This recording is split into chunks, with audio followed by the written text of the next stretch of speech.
दिल्ली विधानसभा चुनाव में मिली करारी हार के बाद शिवसेना यूबीटी के नेताओं ने दिल्ली आकर पूर्व सीएम और आप नेताओं से मुलाकात की।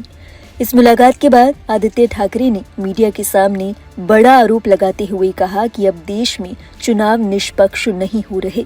उन्होंने कहा कि हमारी डेमोक्रेसी और इलेक्शन स्वतंत्र नहीं रहे।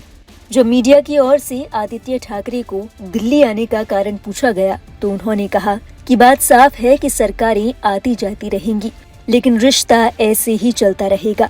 हम यही कहने दिल्ली आए हैं। उन्होंने कहा कि दिल्ली में आम आदमी पार्टी ने जो काम किया है उससे सभी वाकिफ हैं। इसके बाद मीडिया से बात करते हुए आदित्य ठाकरे ने सरकार पर आरोप लगाते हुए कहा कि लोकतंत्र और चुनावी प्रक्रिया अब स्वतंत्र नहीं रहे। उन्होंने कहा कि काफी जगह वोट काटे गए, कई जगहों से वोट डिलीट हुए हैं। इस तरह लोगों से वोटिंग का अधिकार छीन लिया गया है। अपनी बातों में आदित्य ठाकरे ने चुनाव आयोग को जिम्मेदार ठहराया। आम आदमी पार्टी और दिल्ली विधानसभा चुनाव को लेकर आदित्य ठाकरे ने क्या कुछ कहा, आइए आपको सुनाते हैं।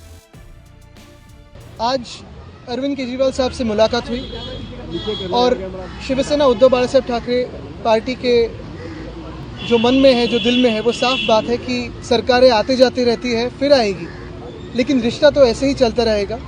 और यही कहने हम आए थे।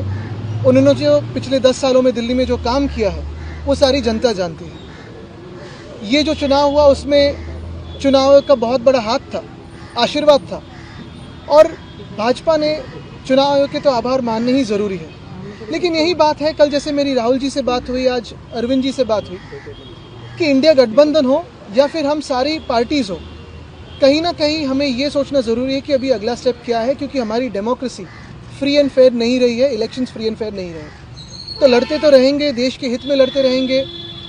आपकी आवाज़ हो, मीडिया की आवाज़ हो, जनता की आवाज़ हो तो उठाते रहेंगे, और जो भी देश के अच्छे का हो, सड़क पे उतरना हो, लड़ना हो तो लड़ते रहेंगे। बस यही था।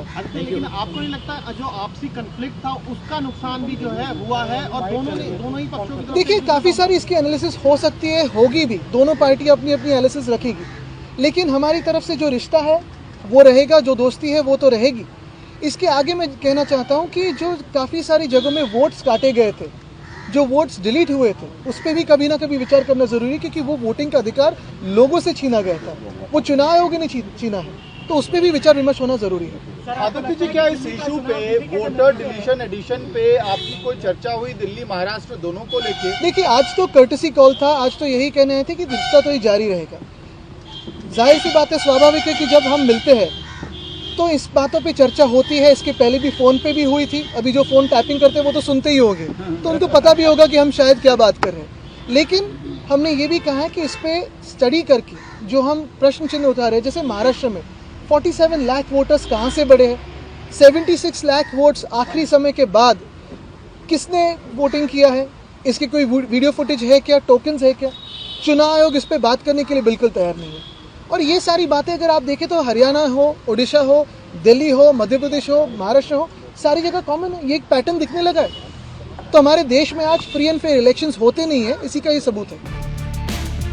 इस मुलाकात के बाबत आम आदमी पार्टी नेता संजय सिंह ने भी मीडिया से बात की। उन्होंने शिवसेना यूबीटी के तमाम नेताओं का आभार जताया। आदरणीय आदित्य ठाकरे जी का, संजय रावत जी का, प्रियंका जी का, अरविंद सावंत जी का जो लीडर ऑफ लोकसभा है, और उद्धव बाला साहब ठाकरे शिवसेना के सभी माननीय सांसदों का हृदय से आभारी हूँ कि आज वो अरविंद केजरीवाल जी से मुलाकात करने के लिए आए थे। इनके प्रदेश अध्यक्ष मंगत राम मुंडे जी भी थे, और ये बहुत अच्छी बात है कि परिणाम की चिंता किए बगैर रिश्तों की बुनियाद मजबूत रहेगी, इसका भरोसा आदित्य ठाकरे जी ने और सभी साथियों ने दिलाया। और इस रिश्ते की मजबूती के साथ हम लोग आगे बढ़ेंगे, देश के लिए काम करेंगे। जो फैसला जनता ने दिया है और जो गड़बड़ियां हुई हैं उस पर भी बातचीत हुई, और आगे इसको लेके हम लोग क्या कर सकते हैं उसकी रणनीति बना रहे हैं।